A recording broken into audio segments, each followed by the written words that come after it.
profesor. Yo estuve en Rusia en el año 2019, en octubre de 2019, y desde el 89 no iba a Rusia, de 1989, del siglo pasado, y yo conocí otra Rusia, y preguntaba, o sea, ¿por qué? ¿Cómo? Y dice, bueno, el problema es que Rusia, Putin, le ha devuelto a los rusos el orgullo. O sea, para los rusos no hay nada más importante que tener un ejército armado. O sea, esa reivindicación del orgullo a través de la vida militar, porque se formaron en eso.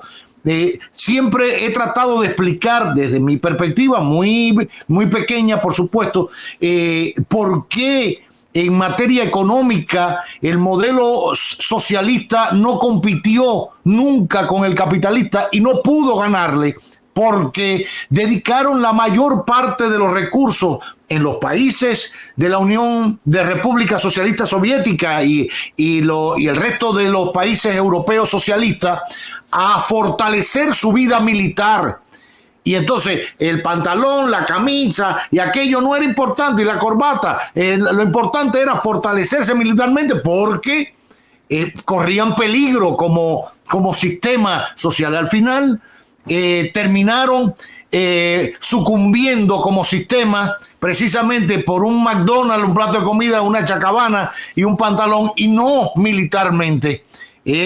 Ahí donde falló el sistema, y ojalá puedan recomponerlo. Yo creo que existe tierra y planeta para que convivan más de un sistema, porque este tampoco es perfecto, este no es la solución, el capitalismo tampoco. Entonces el Putin le devolvió ese orgullo. La gente puede decir, y es lo que usted decía, pueden tener la inflación tremenda, pero se sienten orgullosos de estar en una guerra que coincidimos, como usted ha dicho, que es ilegal. Yo creo que es el último recurso que puede tener la sociedad y el ser humano para eso. Por cierto, ¿cuándo usted cree que se acabe? Pero no, ese es el problema de las guerras, porque desde la perspectiva militar, Rusia tenía que haber acabado con Ucrania de una vez. Exacto. Es sencillo.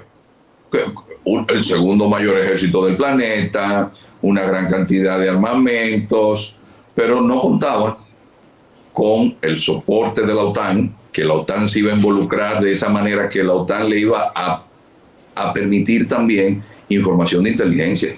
Claro. Porque sin la información de inteligencia de la OTAN, esto no hubiese sido posible. Ya vemos, por ejemplo, que gran parte del arsenal militar de la OTAN se ha agotado, y, por ejemplo, la jefe del Comando Sur, y fíjense, ya no es en Europa, pide la general Richardson a los países de América Latina que tengan armamento soviético que se lo den para usarlo en Ucrania. Porque, claro, como decía Stoltenberg, es que se ha utilizado mucha artillería, se ha utilizado muchas armas. Entonces en Ucrania hay que abastecer de armas. Pero un asunto que es bueno resaltar: Navalny, que vendría a ser la persona que en Occidente vemos como un sustituto y que lo intentaron envenenar y que está preso hoy, es más de derecha que Putin. Que el desconocimiento de lo que es la Santa Madre Rusia para los rusos, el chauvinismo ruso, no se tomó en cuenta, y hoy Putin tiene el 80% de preferencia de los ciudadanos rusos. Y usted dirá, no, pero que es un dictador. Pero si Rusia se dio el lujo de tener un zar rojo, que era Georgiano, que era Joseph Chugashvili, que nosotros conocemos como Stalin. ¿Cuándo en Rusia no han existido los servicios de inteligencia? Desde los Oprichnik, con Pedro el Grande. ¿Fue Beria?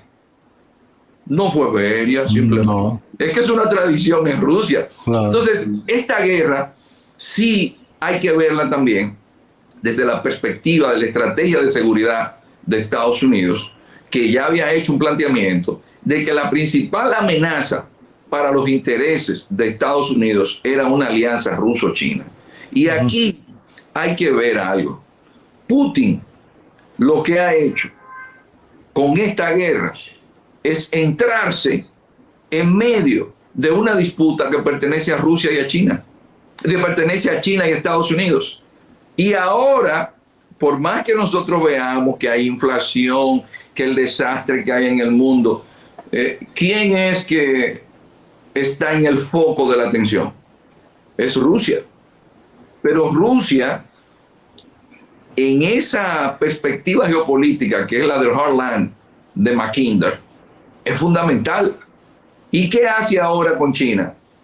¿Qué hace Wang Yi, por ejemplo, ahora después que salió de la conferencia de Múnich? Se fue a Moscú. ¿Y qué sucede ahora en el mundo? Bueno, que vemos una alianza ruso-china, vemos un mayor acercamiento de esos bloques que yo le decía a usted al inicio, y que eso forma parte de la dinámica histórica de la humanidad, que hay ciclos hegemónicos, que una potencia está y otra vez en declive. ¿Quién iba a pensar en el siglo XIX que Inglaterra iba a dejar de ser el poder hegemónico que era en el planeta? ¿Quién iba a pensar, por ejemplo, que los franceses iban a dejar de ser esa gran potencia? Pues ahora tenemos a un Putin que saca la cabeza, se acerca a Rusia y vemos este caos que lamentablemente, como nunca antes, nos habíamos visto ante el abismo de una guerra que lamentablemente no sabemos dónde puede terminar, porque todos pensamos que iba a terminar. Es más, peor aún, nadie pensó que esa guerra se iba a dar.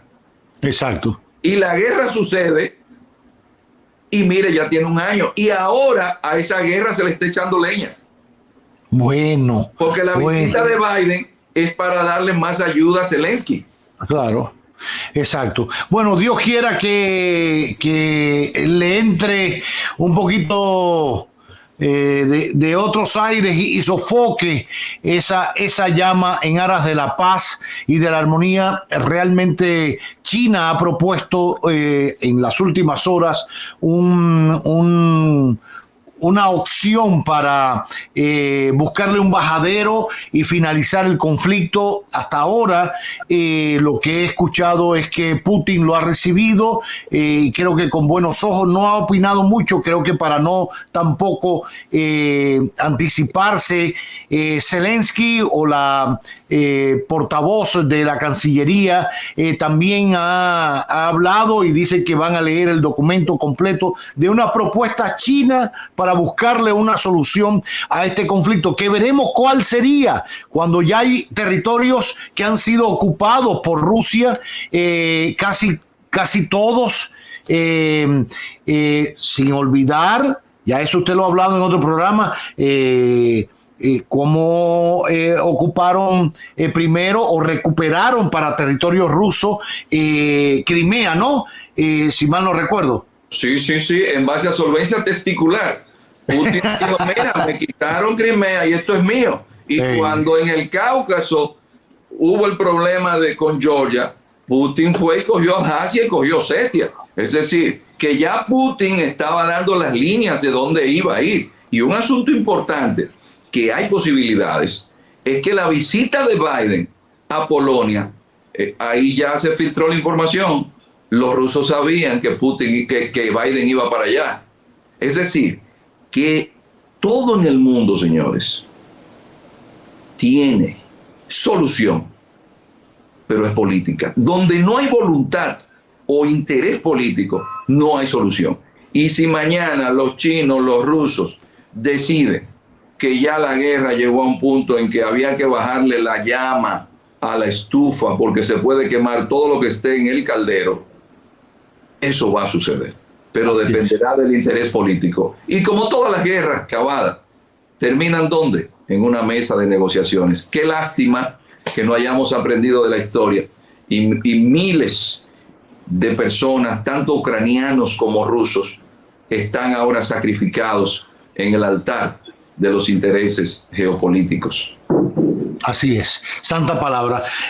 Aprendamos de esto, como bien decía el profesor, conozcamos de la historia para no repetir, sobre todo aquello que causa tanto dolor como una guerra por los muertos que deja de un lado y del otro. Ojalá sirva también de experiencia para una organización que fue fruto, resultado de unas guerras, o sobre todo de una última guerra después de la Segunda Guerra Mundial, la Organización de las Naciones Unidas, que ha ido perdiendo espacio para negociar, para evitar este tipo de situaciones y de conflictos bélicos.